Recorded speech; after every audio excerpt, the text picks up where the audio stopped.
दूसरी है मित भूख, परिमित भोजन, ज़्यादा मात्रा में नहीं खाना, ज़्यादा मात्रा के साथ खाना, किंतु जब मनोज्ञ भोजन होता है मात्रा का ध्यान भी नहीं रहता। एक डॉक्टर ने अपने मित्रों को भोज पर आमंत्रित किया। काफ़ी लोग 150 लोग आ गए।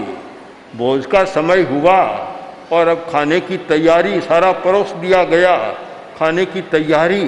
डॉक्टर खड़ा हुआ कि अब हम भोजन शुरू करेंगे, पर मैं एक बात आपसे पूछना चाहता हूँ कि हम आदमी की तरह खाएं या पशु की तरह खाएं? बड़ा अजीब सवाल था। लोगों ने कहा ये क्या डॉक्टर साहब क्या कह रहे हैं आप, ये क्या मजाक कर रहे हैं, कि आदमी की तरह खाएं या पशु की तरह? डॉक्टर ने कहा मैं मजाक नहीं कर रहा हूँ, मैं बहुत गंभीर प्रश्न आपसे पूछ रहा हूँ। वह क्या आपका गंभीर प्रश्न? कि मेरा प्रश्न यह है कि पशु जितनी भूख होती है उतना ही खाता है, ज़्यादा नहीं खाता। सामने कितना ही डाल दो, भूख है उतना खाएगा, मुंह फेर लेगा।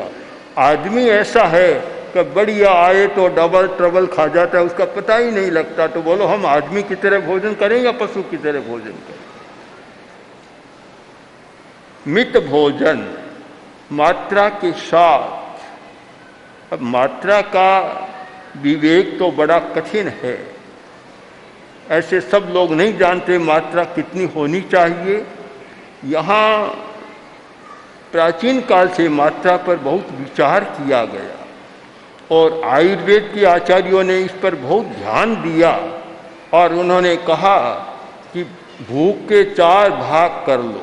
जितनी भूख है 4 हिस्सा कर लो।